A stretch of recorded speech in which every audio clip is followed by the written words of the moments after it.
El marxismo es una ideología cruel y sanguinaria que se ha cobrado más de 150 millones de vidas a lo largo de la historia. Los creadores del marxismo fueron dos pensadores alemanes del siglo XIX, Friedrich Engels y Karl Marx. ¿Pero qué es exactamente el marxismo? El marxismo afirma que el comunismo es una necesidad histórica, algo que debe suceder y debe ocurrir a través de una revolución explícitamente violenta. Esto se estableció en el Manifiesto Comunista de 1848. Después de la revolución violenta es necesaria una fase de transición del capitalismo al comunismo, algo que Marx y Engels llamaron la dictadura del proletariado. Y es exactamente eso, una dictadura. El marxismo, como dice el autor chileno Mauricio Rojas, te invita a ser un pequeño Dios. El marxismo te hace creer que podés incluso transformar la naturaleza de los seres humanos. Todo esto es un absoluto delirio mesiánico, y en este delirio muchos han cometido los peores crímenes de la humanidad.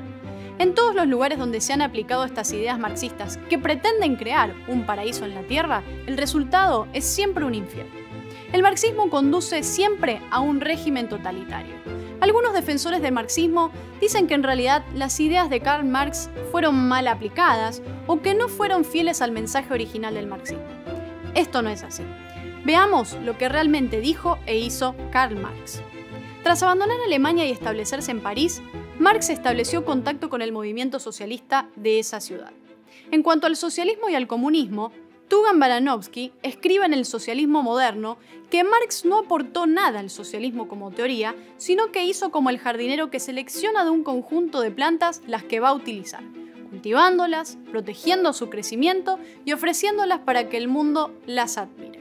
Marx pretendía así acabar con la propiedad privada de los medios de producción.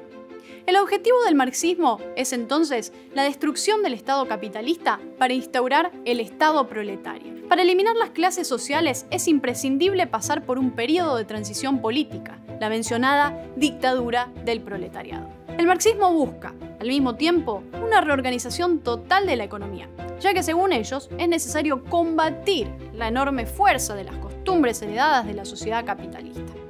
Lo que no anuncian es cómo se logra todo eso. En el Manifiesto Comunista, Karl Marx resumió las propuestas a implementar para lograr la igualdad y la armonía que supuestamente alcanzaría el mundo si se aplicara su teoría.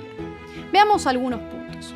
Algunos de ellos son la expropiación de la propiedad, el alto impuesto progresivo, la abolición del derecho a la herencia, la confiscación de los bienes de todos los emigrantes, la centralización del crédito en manos del Estado a través de un banco nacional con capital estatal y además con régimen de monopolio, la centralización de los medios de comunicación y transporte, la expropiación de las empresas privadas, la obligación de trabajar para todos, el reparto equitativo del trabajo y aspectos como la combinación de la agricultura con la industria y por último la educación gratuita para todos los niños, combinada por supuesto con la producción tangible.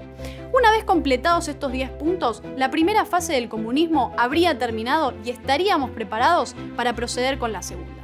Según Marx, la sustitución de una sociedad capitalista por una comunista requiere dos fases. En la primera fase, todavía hay algunas características de la sociedad capitalista. Esta primera fase sigue siendo parte de un periodo de transformación que más tarde llevará a la instauración del comunismo pleno bajo esa dictadura del proletariado. En la segunda fase ya estaría la nueva sociedad, poblada además por ese hombre nuevo, que ya no piensa en sí mismo, sino en todo lo que debe a la sociedad. En esta segunda fase, según los autores, el Estado ya no existe, porque fue abolido, y tampoco existe el dinero ni la propiedad privada. En esta fase ya no existen los rasgos capitalistas. Por el contrario, es así. Primero, ya no hay medios de producción en manos del sector privado, ya que todos los bienes pasan a ser propiedad social.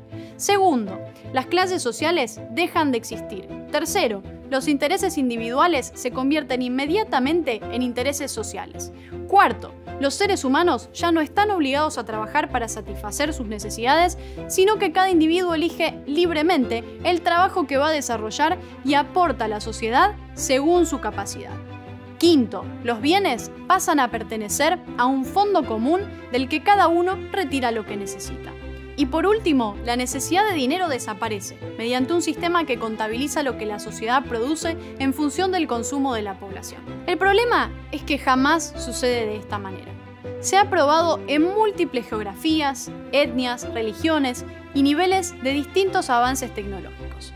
Y en todas las ocasiones ha conducido a la hambruna, a los asesinatos en masa, la pobreza y la miseria.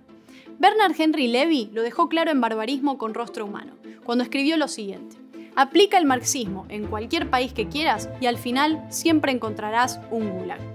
Por el contrario, la posición económica y social de los trabajadores en los países más capitalistas ha mejorado y no ha empeorado como predijo en su momento Karl Marx. El marxismo se ha impuesto sobre millones de vidas y los trabajadores, a los que el comunismo prometió defender, han sido en realidad terriblemente explotados y maltratados. Hoy, el salario mensual de un trabajador promedio en Cuba es de $10. En un país como Venezuela no llega ni siquiera a $1 mensual. Sí, allí, en los grandes paraísos socialistas, la gente hoy se muere de hambre.